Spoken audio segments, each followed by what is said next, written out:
हम अपने आप को परमेश्वर की ओर लेके जाएंगे। वो कितना महान परमेश्वर है, हम लोगों को उसने अब तक संभाल कर रखा है। हालेलुया। हम अपने आंखों को बंद करेंगे, तो परमेश्वर से कहेंगे, हे प्रभु, हे मसीहा, हे सृजनहार, तू मेरा है, केवल मेरा खुदा है। अपने आप से बात करें। ये समय आखिरी दिनों का है। हमें अपने प्राण के बारे में सोचना है। उस जिम्मेदारी को प्रभु की ओर डालना है। हमारा संघर्ष इस दुनिया में हमारे प्राण को बचाना है। हालेलुया। इस दुनिया में हम आए हैं, प्रभु ने हमें भेजा है, तो हमें उस देश में जाने से पहले परीक्षा देना है। तो ये दुनिया में हमारा परीक्षा है कि हम उसके वचनों के अनुसार कैसे चलते हैं, उसके अधीन में हम कैसे आते हैं। उसके बाद में हमारे प्राणों का फैसला होगा। अपने आंखों को बंद करेंगे, उस कलवरी सलीब की ओर अपने ध्यान को लेके जाए। वो आत्मा में परमेश्वर मेरे लिए देह बनकर आया।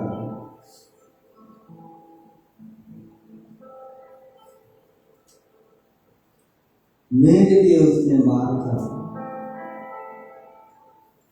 मेरे लिए उसने उस कांटों का मुकुट को पहना है।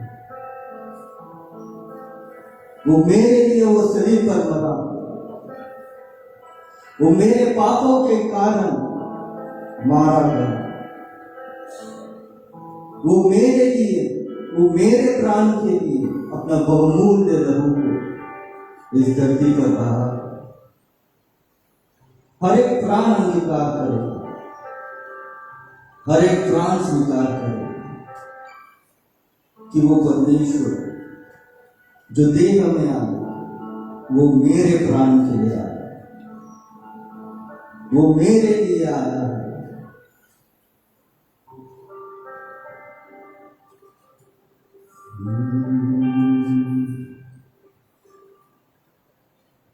प्यारे मसीहा, तू है मेरा जीवन सहारा और आसरा। मेरे लिए तू क्रूस पर मरा, कैसा अनोखा ये प्यार तेरा।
बेकार था ये गम से भरा, आने से तेरी आई है बाहर, जीने का मकसद मुझे मिल गया।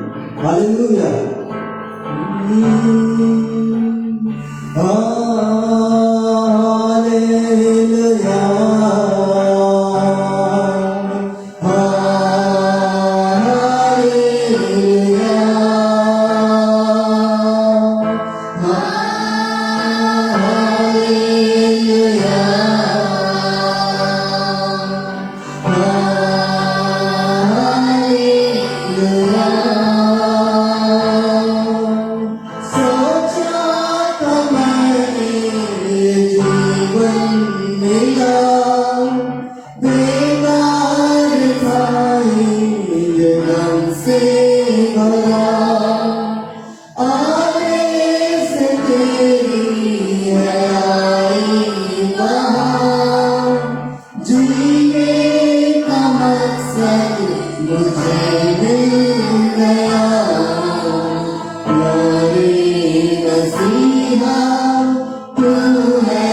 सहारा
हम सब बैठे एक वचन को पढ़ लेंगे, बाद में बैठ लेना। सभा उद्देश्य 3 अध्याय 14 और 15 को पढ़ें।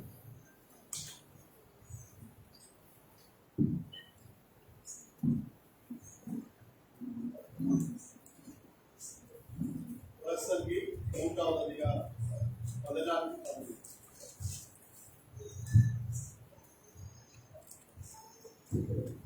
தேவன் செய்வது எதுவோ அது என்றைக்கும் நிலைக்கும் என்று அறிவேன். அதனோடு ஒன்றும் கூட்டவும் கூடாது, அதிலிருந்து ஒன்றும் குறைக்கவும் கூடாது. மனுஷர் தமது சமூகத்தில் பயந்திருக்கும்படி தேவன் இப்படி செய்து வருகிறார். முன் நடந்ததே இப்பொழுதும் நடக்கிறது, இனி நடக்க போகிறதும் முன்னமே நடந்தது. நடந்ததையோ தேவன் விசாரிப்பார். ஆமென். सभा उद्देश्य 3 अध्याय 14 और 15। इंग्लिश में एक्लेसियस करते होगा। मैं जानता हूँ कि जो कुछ परमेश्वर करता है, एक्लेसियस प्रसन्न। मैं जानता हूँ कि जो कुछ परमेश्वर करता है वह सदा स्थिर रहेगा। ना तो उसमें कुछ बढ़ाया जा सकता है और ना कुछ घटाया जा सकता है। परमेश्वर ऐसा इसलिए करता है कि लोग उसका भय माने। जो कुछ हुआ वह इससे पहले भी हो चुका, जो होने वाला है वह हो भी चुका है, और परमेश्वर बीती हुई बात को फिर पूछता है। परमेश्वर के नाम की महिमा हो। हम लोग बैठ सकते हैं। मेरे पास एक प्रेयर रिक्वेस्ट आया है। जो बहन आशा हमारे बीच में आते हैं, उनका बहन का ही शादी ना, वही चाचा का लड़की, उसका चाचा का बेटी जो पास्टर प्रदीप हुगली में सेवा करते थे, जो पिछले साल में प्रभु के पास चले गए, उनका बेटी गीता, तो उनका नाम है रेबेका, और सालमन करके जो व्यक्ति है उनके साथ में इनका शादी होने वाला है। मैं 5 तारीख और उसके बाद में मैं 9 तारीख को उन लोग जो हुगली में रहते हैं वहां उनका रिसेप्शन रखा गया है, और ये शादी होने वाली है विजयवाड़ा में। तो शादी अच्छी रीति से होने के लिए और इनका रिसेप्शन भी सब कुछ अच्छे से होने के लिए और इसके हर जरूरतों को परमेश्वर पूरा करने के लिए हम लोग दुआ करेंगे। आप लोग भी अपने इस दुआ में याद कीजिएगा। एक पास्टर की बेटी है, उनका हर जरूरतों को प्रभु यीशु मसीह पूरा करना चाहिए। आमीन। तो आइए अब हम लोग कलाम की ओर आगे बढ़ेंगे। शास्त्र में कहता है,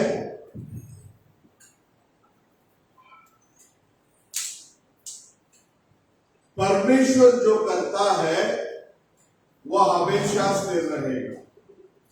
कितने लोग आमीन बोल सकता है? समझ में आएगा तो आमीन बोलो। परमेश्वर जो करते हैं वो हमेशा कैसा रहेगा? स्थिर रहेगा। और उसके साथ में ना तो हम बढ़ा सकते हैं, ना तो उसमें से हम कुछ घटा सकते हैं।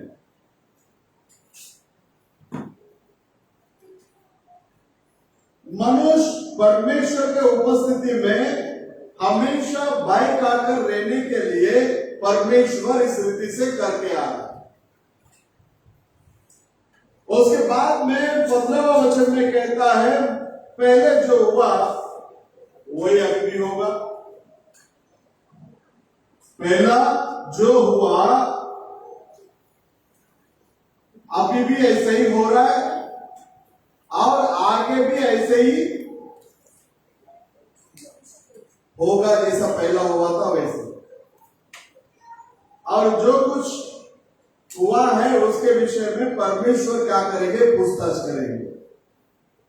हालेलुया। परमेश्वर के अंदर प्रिय लोगों, पवित्र शास्त्र जो है, नबी कहने के समय पर कहते हैं वो पवित्र आत्मा के द्वारा लिखा गया। पवित्र शास्त्र किसके द्वारा लिखा गया? पवित्र आत्मा के द्वारा लिखा गया। तो इसे पढ़ने के लिए भी और इसको समझने के लिए भी उसी आत्मा के अंदर हम जब आएंगे तब चल के ये हमें समझ में आएगा। बाइबल कॉलेज में कितना भी डिग्री हासिल कर ले, उसको ये बातें क्या नहीं करेगा, समझ में आएगा नहीं। ज्ञान का उपदेश एक तरफ और पवित्र आत्मा से बढ़कर जो उपदेश होता है वो एक। मनुष्य का ज्ञान आता है, मनुष्य का ज्ञान अधूरा है, लेकिन परमेश्वर का ज्ञान सिद्ध है। परमेश्वर का ज्ञान कैसा है? सिद्ध है। और यहाँ पवित्र आत्मा के द्वारा लिखा गया, और पहला कलीसिया किस रीति से प्रभु ने निर्माण किए? पहला कलीसिया किस रीति से प्रभु ने निर्माण किया और किस रीति से परमेश्वर ने उस कलीसिया के जरिए अपने आप को प्रकट किया, यह हम सब लोग अच्छे से जानते हैं। इस दुनियावी रीति से यदि आप देखोगे, पहला निर्माण किया गया संस्था रोमन कैथोलिक, लेकिन पहला निर्माण किया गया चर्च प्रेरित 2 अध्याय में प्रभु अपना कलीसिया को क्या करता है? निर्माण करता है। और उस कलीसिया के अंदर प्रभु स्वयं आकर वास करता है। कौन आता है? प्रभु स्वयं आकर और उस कलीसिया के क्रियाओं के जरिए अपने आप को वो परमेश्वर क्या करता है? प्रकट करके बताता है।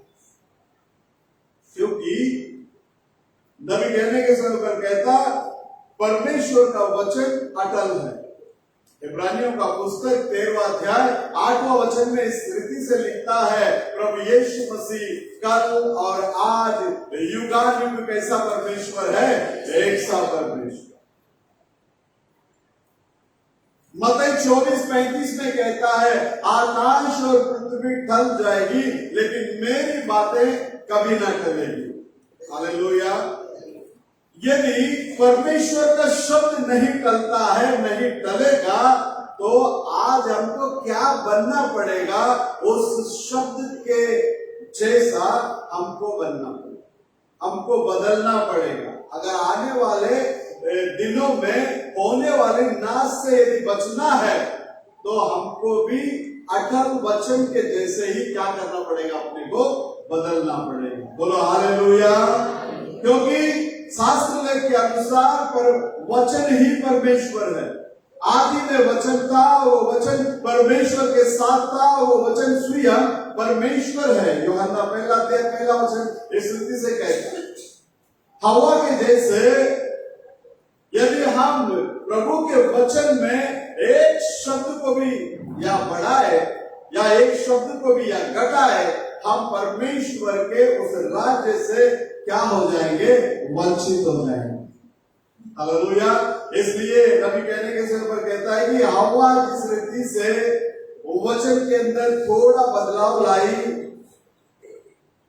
और वही चीज हमारे ऊपर क्या लेकर आया? मरण को लेकर आया, पाप को भी लेकर आया। क्योंकि प्रकाशित वाक्य 22वें अध्याय में 18-19 में इस रीति से लिखता है, यदि कोई व्यक्ति इसमें कोई चीजों को बढ़ाए और उसको मैं इस पुस्तक में लिखा गया सारे विपत्ति को उसके ऊपर लेकर आऊंगा। हमें विपत्ति को पाने के लिए प्रभु ने बुलाया नहीं, हमें अनंत जीवन को पाने के लिए प्रभु ने बुलाया। हालेलुया। तो परमेश्वर के अंदर प्रिय लोगों कहता है कि यदि एक व्यक्ति इस भविष्यवाणी के किताब के अंदर से कुछ निकाले तो जीवन के किताब के अंदर से और पवित्र नगर के अंदर से और इस किताब में लिखा गए जो भी हिस्सा है उसके लिए वो सारे चीजों से उसको मैं क्या कर दूंगा, बेदखल कर दूंगा। हालेलुया। तो इसलिए ना तो हमको इसमें कुछ बढ़ाना है, ना तो हमको इसमें कुछ घटाना है। इसमें जो लिखा है उसको ऐसे ही क्या करना है, स्वीकार करना है। बोलो हालेलुया। तो परमेश्वर के अंदर प्रिय लोगों, पेंटेकोस्ट के दिन में जो निर्माण किया गया चर्च, वही हमारे लिए नमूना है। दुल्हन के लिए कौन सा कलीसिया नमूना है? पेंटेकोस्ट के दिन में जिस कलीसिया को परमेश्वर ने निर्माण किया। कलीसिया का मतलब क्या है? चार दीवार के अंदर आकर बैठना वो कलीसिया नहीं है। बाहर बुलाए गए वे लोग, उसको ही प्रभु क्या करके बोला, कलीसिया करके। आज हम लोग उसका कलीसिया है, और इस कलीसिया को किसका नाम दिया है? उसी का नाम दिया है। पेंटेकोस्ट के दिन में जो कलीसिया फॉर्म हुआ, उस कलीसिया के अंदर जो प्रचारक लोग थे, उन लोग जाकर लोगों के बीच में प्रचार किए। लोगों ने उनको पकड़ा, मारा, पीटा। बोले यीशु का नाम के विषय में प्रचार करना नहीं। किसके विषय में?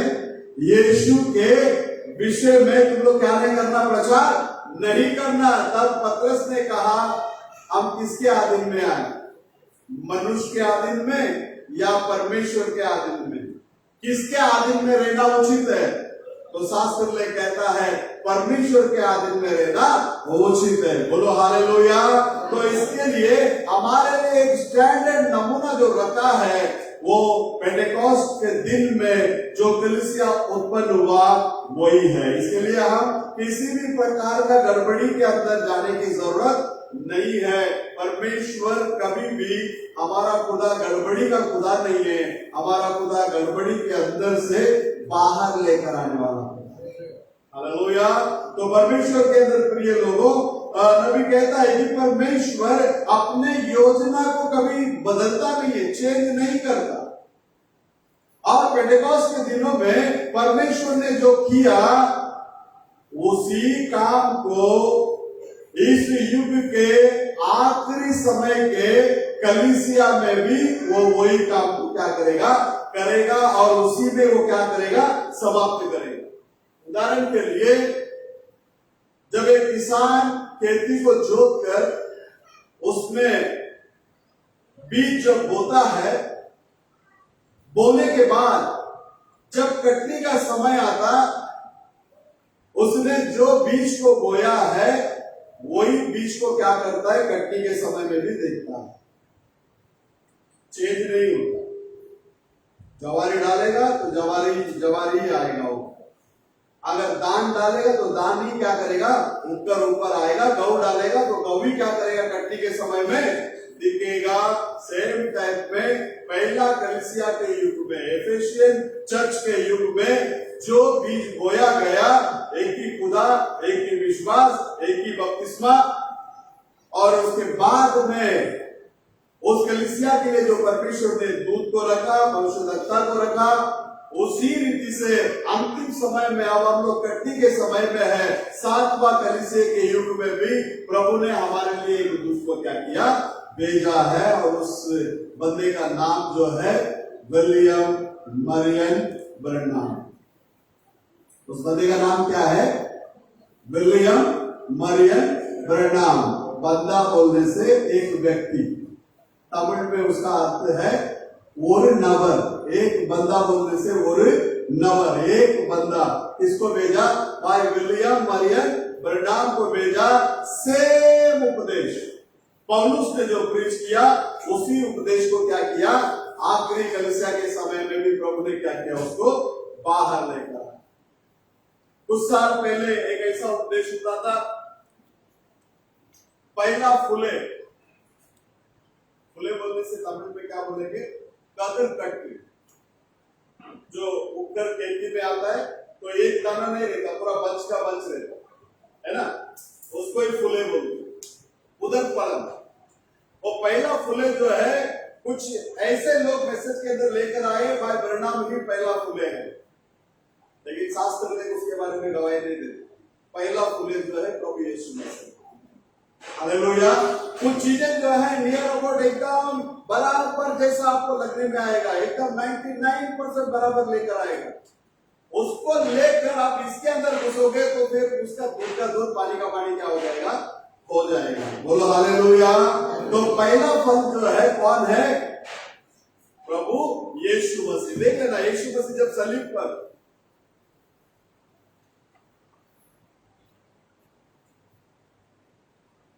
अपने बहुमूल्य प्राण को छोड़ने के समय में संत लोग जी उठ गए, लेकिन बाहर नहीं आए। जी उठकर वेट कर रहे। जब तक यीशु मसीह जी उठकर बाहर नहीं आता तब तक वो लोग क्या नहीं कर सकते? बाहर आ नहीं सकते, क्योंकि प्रथम फल कौन है? प्रभु यीशु मसीह है। बोलो हालेलुया। तो परमेश्वर के अंदर प्रिय लोगों, बाइबल के अंदर हम लोग देखते हैं कुछ लोग ऐसा चुनौती देते हैं कि प्रेरितों का समय खत्म हो गया। क्या बोलते हैं?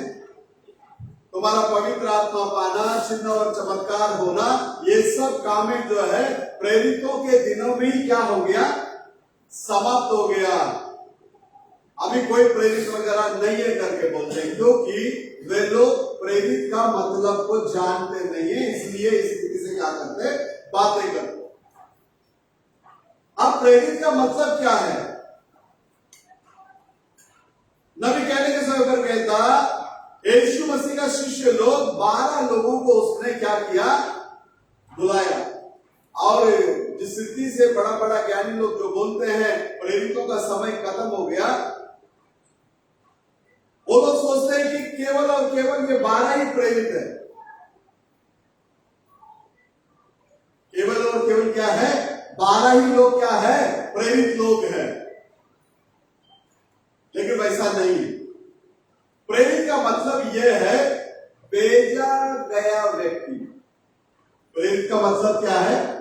भेजा गया व्यक्ति। அப்போஸ்தலன் என்ற பேருக்கு என்ன அர்த்தம்னா அனுப்பப்பட்டவன், भेजा गया। तो 12 शिष्य लोगों को भेजा, तो ये लोग सोचता है कि उधर ही वो खेल क्या हो गया? खत्म हो गया। ऐसा नहीं है। नबी बात करने के टाइम बात करता है, इस युग में भी परमेश्वर का सुसमाचार को फैलाने के लिए लोगों को प्रभु आज भी भेजता है। संस्था जो भेज रहा है उसके बारे में मैं नहीं बता रहा। परमेश्वर खुद अपने लोगों को इस सच्चाई को उनके हाथ में देकर क्या करता है? भेजता है। जाओ सच्चाई को लोगों तक क्या करो? लेके जाओ। लोगों से बात करो। सच्चाई को तुम क्या करोगे? जानोगे। सच्चाई तुम्हें क्या करेगा? आजाद करेगा। अब जब अभी जिन लोगों को भेजता है, कुछ लोग इवांजेलिस्ट के रूप में जाकर काम करते, वो भी एक प्रकार का भेजा गया व्यक्ति है। और कुछ लोगों को मिशनरी के नाम पे भेजा जाता है, और मिशनरी के नाम पर क्या करता है? उनको जाना जाता है। नबी कहता है, इस रीति से जब तक ये सुसमाचार लोगों तक जाते रहेगा, इसको जो लोग भी लेकर जाते रहेंगे, तब तक ये प्रेरितों का काम समाप्त नहीं होता, और प्रेरितों का युग भी क्या नहीं होता? समाप्त नहीं होता। बोलो हालेलुया। तो ये सच्चाई को लोगों तक लेकर जाना, उसके लिए नबी कहता है प्रेरितों का काम अब तक, मतलब युग जो है अब तक खत्म नहीं हुआ। पूरे शास्त्र लिखा गया है, और पवित्र आत्मा का सामर्थ्य जो है प्रकट होने का समय खत्म हो गया करके लोग बोलते हैं। कुछ लोग तो बोलते हैं अभी देवदूत का भी जरूरत नहीं है, क्योंकि ऑलरेडी पवित्र आत्मा हमारे बीच में है। ये भी गलत सिद्धांत है। आपको पता है पेंटेकोस्ट दूसरा अध्याय में पवित्र आत्मा आ गया। उसके पहले आप जाएंगे तो जब सिमियोन यीशु मसीह को लेने के लिए गया, बोलता पवित्र आत्मा के अंदर आ गया। उसके बाद में उस बच्चे को लेके उसके बारे में क्या किया? उसने भविष्यवाणी की। अब पवित्र आत्मा आने के बाद में क्या देवदूत लोगों का आना बंद हो गया? कदापि नहीं। परमेश्वर के अंदर प्रिय लोगों, पौलुस जब जहाज के अंदर बोट में यात्रा कर रहा था, बड़ी आंधी तूफान वगैरह आ गए, सब लोग सोचा अभी हम लोग क्या होने वाले हैं? मरने वाले हैं। सब लोग बैठे हैं, लेकिन उस समय में पौलुस के पास आकर देवदूत बात कर रहा है, मत डर, किसी का जान का हानि नहीं होगा। अगर आज का ज्ञानी लोग जो प्रचार करते उस हिसाब से हम देखेंगे तो हमको बाइबल रेफरेंस। उसके बाद में हम लोग देखते हैं पतरस बंदीगृह के अंदर है, छोटी सी जून प्रार्थना कर रही है। पतरस जिस स्थान पर सोया है उस स्थान पर परमेश्वर का दूत अंदर चला गया। अगर पवित्र आत्मा आ गया इसलिए दूत लोग आने का जरूरत नहीं है, तो फिर ये क्या है? पवित्र आत्मा तो पहले से आ गया, उसके बाद में भी दूत लोग क्या कर रहा है? आ रहा है। ये दूत लोगों को प्रभु हमारे लिए भेजा है। प्रभु किसके लिए भेजा है? हमारे लिए भेजा है। शास्त्र में कहता है, यदि आप भजन संगीत के अंदर 34वां अध्याय में देखेंगे,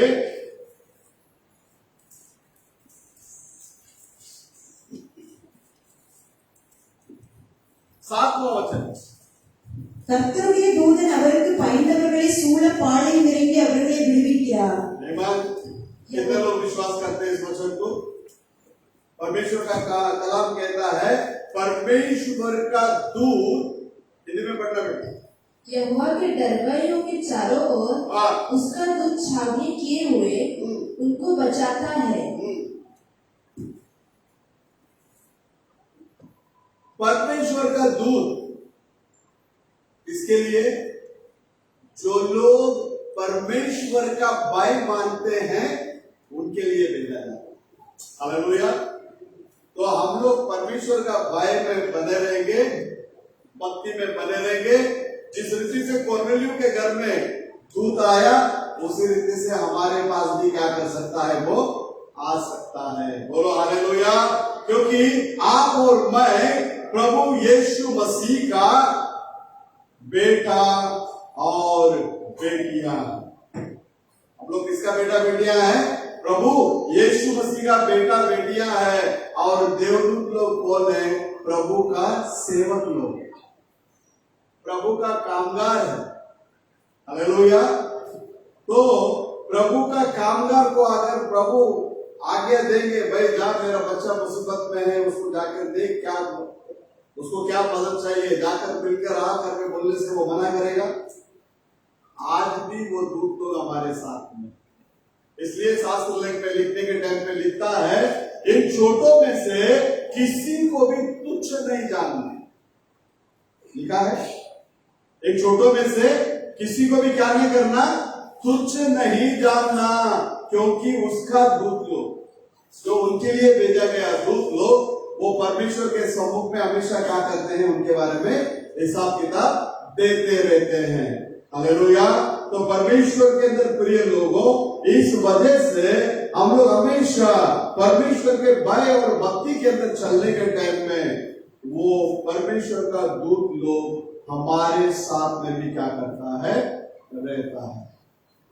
आज भी वो खुदा जिंदा है। आपको पता होगा, जब अजरा इस्माइल मर रहा है प्यास से, ये बोली ये बच्चा का मरण को मैं क्या नहीं करेगी? देखेगी नहीं करके दूर जाकर रो रही थी। तो वहां उसको एक आवाज आया, मत रोना, बच्चा जिधर है उधर क्या आ गया? उधर अभी पानी आ गया। इस्माइल जो स्थान में था वो प्यास से मरना नहीं चाहिए करके परमेश्वर उस स्थान में उनको क्या दे दिया? पानी दे दिया। हालेलुया। तो फिर आज हम लोग आत्मिक प्रकार के प्यास के साथ में रहेंगे, तो हमारा प्यास बुझाने के लिए वो आएगा या नहीं आएगा? 100% आएगा। प्यास होना चाहिए। प्यास जब हमारे अंदर आएगा, उस प्यास को प्रभु क्या करता है? पूरा करता है। परमेश्वर प्रभु यीशु मसीह कभी भी नहीं बदलने वाला परमेश्वर, सभी को एक ही उपदेश से वो क्या करता है? उद्धार के अंदर लेकर आता है। इसके लिए एक अलग संदेश, उसके लिए एक अलग संदेश, उसके लिए एक अलग संदेश, ऐसा नहीं है। यहूदी को भी वही संदेश, अन्य जाति के लिए भी वही संदेश, और समरून लोगों को भी क्या संदेश था? वही संदेश था। क्योंकि सबके लिए कितना परमेश्वर है? एक ही परमेश्वर है। सबके लिए कितना मरा? एक ही मरा। और सबको कितना लहू से निर्माण किया? एक ही लहू से निर्माण। मिलावट किधर आ गया? सर्प एदन के अंदर आने के बाद में वो लहू के अंदर क्या आ गया? मिलावट आ गया। लेकिन शास्त्र लेख में जब आप देखेंगे सभी को एक ही लहू से क्या किया बोलता उसने? निर्माण किया। तो सबको एक ही लहू से जिस खुदा ने निर्माण किया और वो लोग पाप के अंदर गिरने के बाद सभी को एक ही लहू से ही उद्धार किया। एक ही लहू से ही उनको क्या किया? प्यूरिफाई किया। और वो एक लहू किसका है? प्रभु यीशु मसीह का है। वो एक लहू किसका है? प्रभु यीशु मसीह का है। प्रियो, तो परमेश्वर के अंदर प्रिय लोगों, पेंटेकोस्ट के दिनों में कलीसिया को जो दिया गया वो सामर्थ कभी भी कलीसिया को छोड़कर नहीं जाने जैसा एक कलीसिया के लिए क्या था? वो हक था। क्योंकि वो कलीसिया परमेश्वर का वचन का क्या किया? पालन किया, उसका पीछा किया और पवित्र आत्मा के जरिए अद्भुत और चिन्ह और चमत्कार होने लगे। इसके लिए वो कहता है जिन बातों को हम लोगों ने सुना उसको छोड़कर हम पीछे ना हटे, गौर करते हुए भय और भक्ति के साथ। बोलता है कि पहला देवदूतों के जरिए बोला गया। पहला किसके जरिए बोला गया? देवदूतों के जरिए बोला गया उस शब्द। और उसके बाद में देवदूतों के जरिए नहीं, परमेश्वर खुद आके क्या किया? बोला। बोलता है देवदूतों के जरिए बोला गया शब्द को जो लोग नहीं माने उनको प्रभु छोड़ा नहीं। जब परमेश्वर खुद आकर बताया इसको अगर वो लोग नहीं मानेंगे तो प्रभु छोड़ेगा? बिल्कुल नहीं छोड़ेगा। हालेलुया। इसलिए हमें जो शब्द मिला है वो शब्द के अनुसार हम लोग क्या करना चाहिए? आगे बढ़ना चाहिए।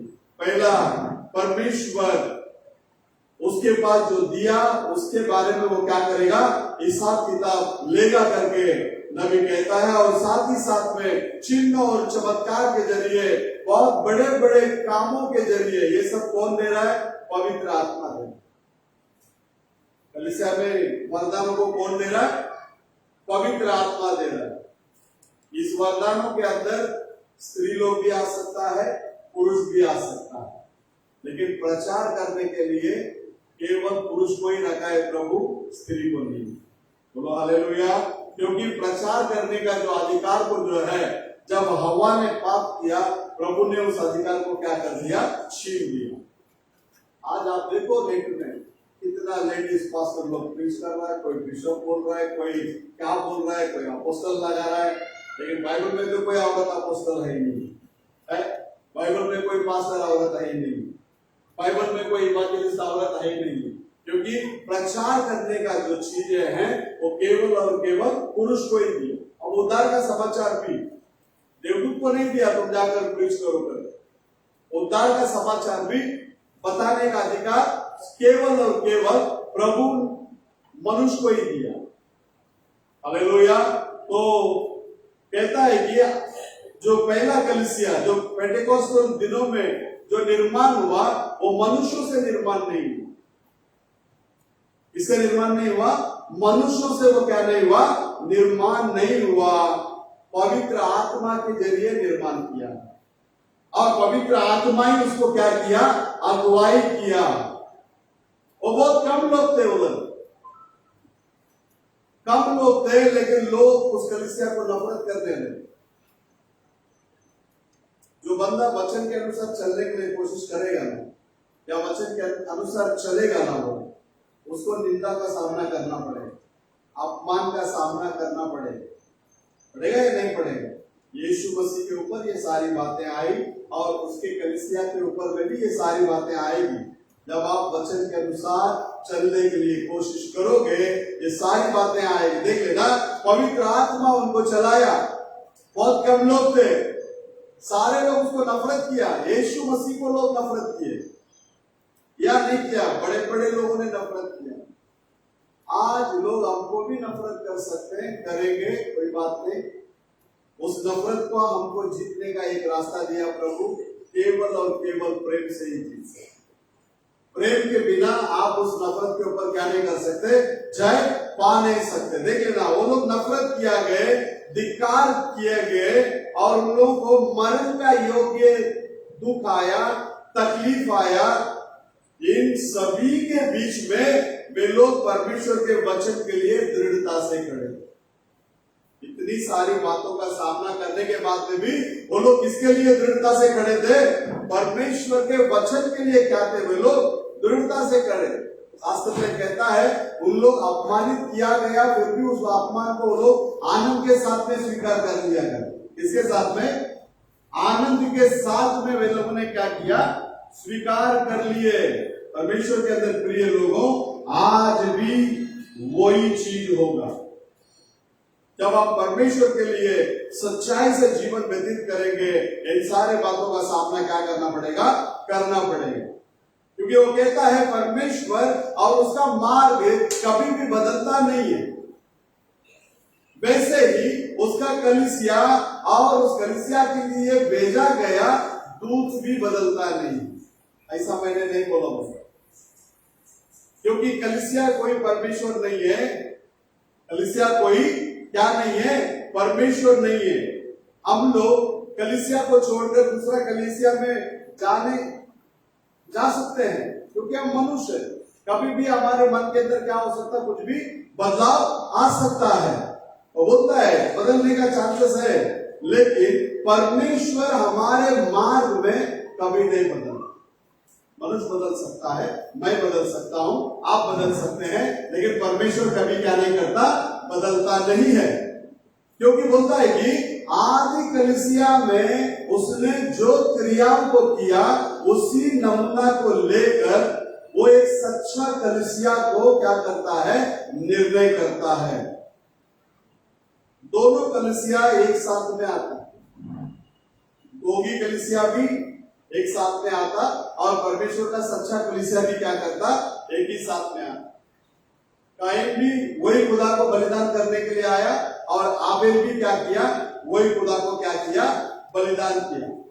मूसा भी वही खुदा का आराधना किया और बालाम भी वही खुदा का आराधना किया। ये सच्चा और झूठा ये दोनों भी एक ही साथ में आता है। इसलिए मत्ती में बताने के टाइम में परमेश्वर बोलता है ये दोनों को पहचानना बोलने से बड़ा क्या है? ये कठिन बात है। दोनों भी एक जैसा ही दिखेगा, क्योंकि शैतान के बारे में बोलता है वो भी उस ज्योति का वेश को धारण करके, ज्योति के दूत के माने धारण करके क्या करेगा? लोगों को भरमाएगा। तो परमेश्वर के अंदर प्रिय लोगों, हमारे लिए नमूना प्रेरितों के दिनों में जो रखा गया वो कलीसिया। अब यहाँ डुप्लीकेट आ गया मसीह के बाद 323 या 22 में जो डुप्लीकेट आ गया, वहां भी लोग आराधना में जा रहे हैं।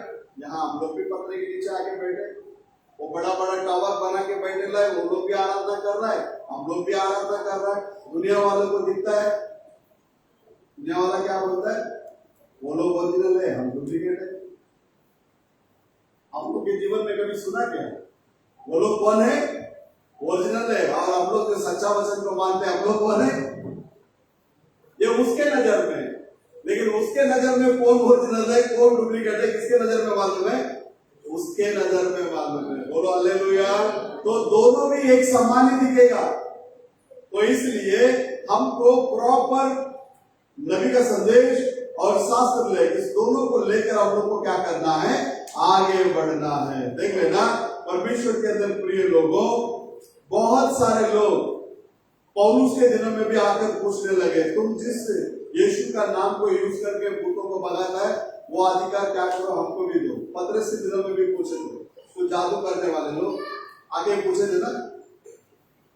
लेकिन ये देने वाला कौन है? पौलुस दे रहा है या पतरस दे रहा है? ये देने वाला कौन है? प्रभु यीशु मसीह है। और उसके प्रिय योग्य चाल जो चलते हैं, उनको वो क्या करता है? देता है। परमेश्वर के अंदर प्रिय लोगों,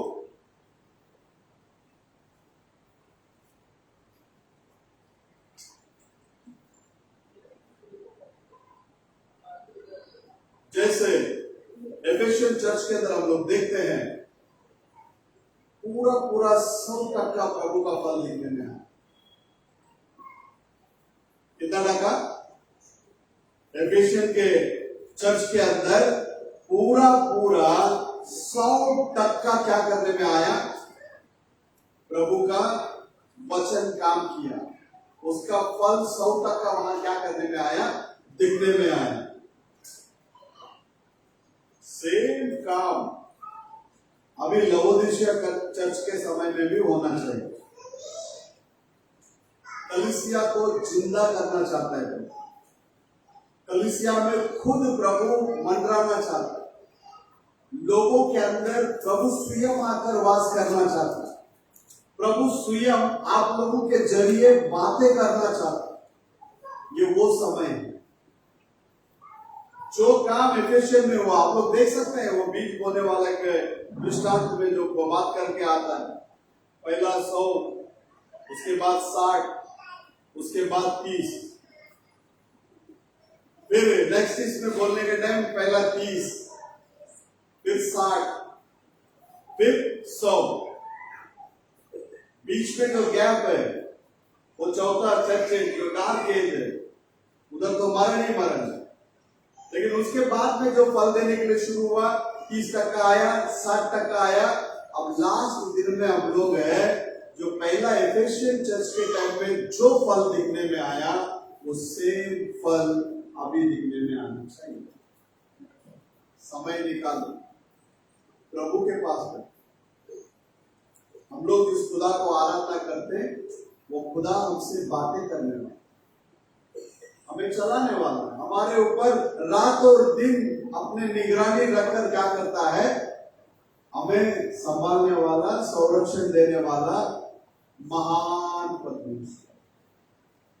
समय निकाल के प्रभु के पास बैठो। वो बात करे ना करे, लेकिन तुम बात करो, तुम बैठो उसके सम्मुख में। अभी तो पास्टर कल से आजाद हो गए। जिसको भी मिलकर प्रार्थना करने करेगा, पास्टर चलो चर्च में हम लोग आ रहे हैं, पास्टर आते इधर, आज बैठेंगे, प्रार्थना करेंगे। प्रार्थना से बहुत सारी चीजों को हम लोग क्या कर सकते हैं? हासिल कर सकते हैं। कलीसिया में जितने भी लोग बंधन में हैं, वो सभी का बंधन टूटना चाहिए। सब लोग आत्मा के अंदर एकदम आगे बढ़ना चाहिए।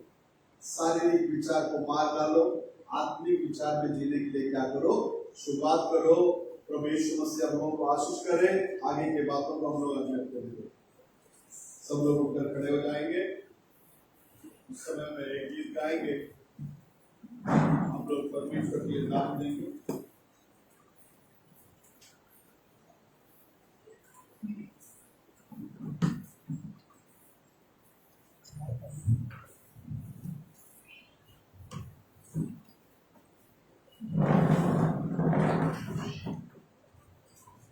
Lord Jesus' name.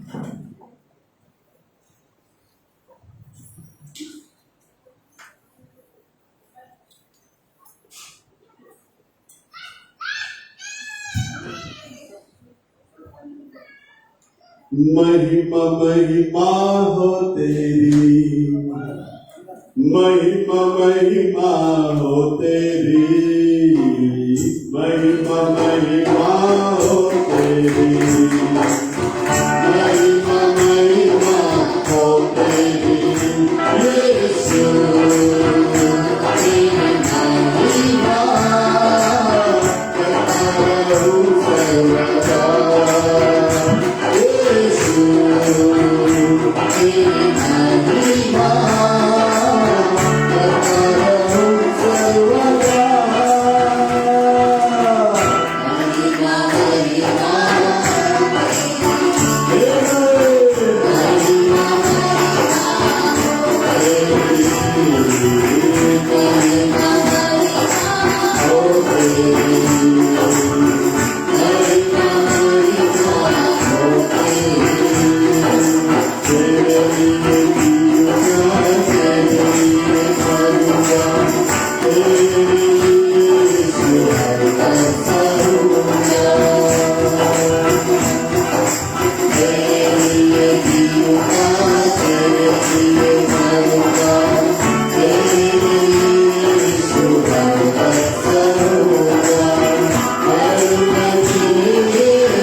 स्तुति प्रभु धन्यवाद मिलाएं प्रभु यीशु के नाम से हम आपको धन्यवाद की भेंट चढ़ाते हैं परमेश्वर। आज की आराधना को अपने आरंभ से लेकर अंत तक अच्छे से चला कर दिए, इसलिए धन्यवाद। आए हुए सारे भाई बहनों को अपने सुखरूप से लेकर आए, इसलिए धन्यवाद।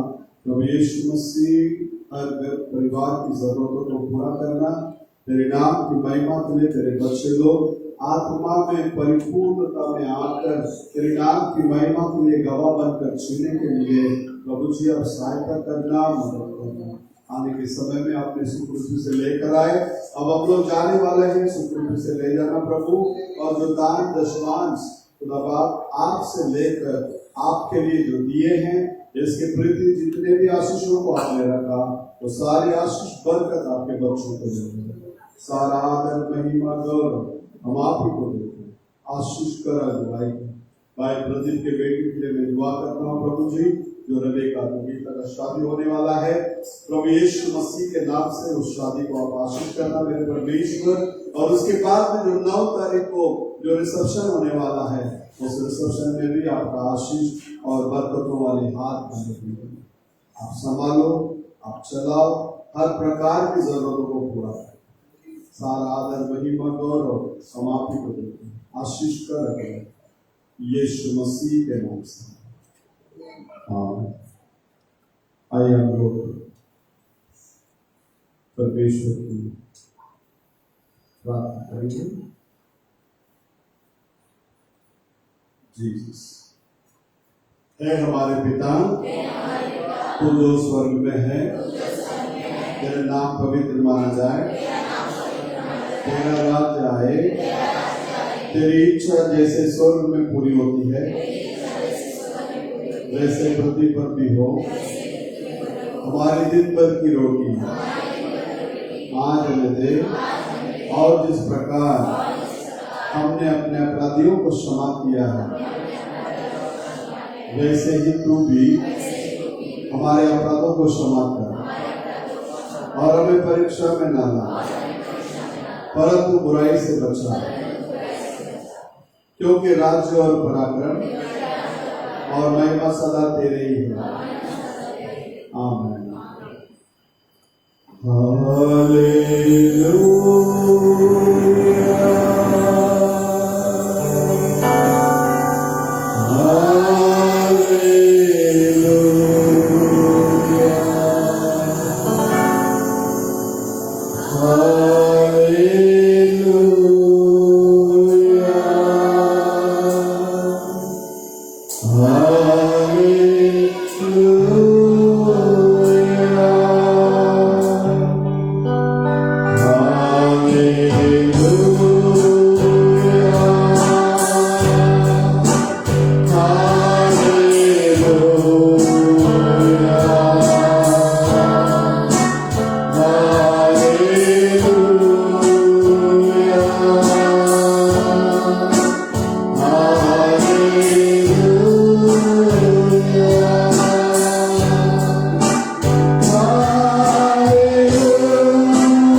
प्रेम, उनका अनुग्रह और उनकी आशीष उनके आगमन तक हम सब लोगों के साथ में बने रहे। और कलीसिया कहे बोला कृष्ण महाराज की, सबको जय मसीह की। एक दूसरे से हाथ मिलाकर जाइए और सभी क्लास का बच्चे लोग आगे आ जाना।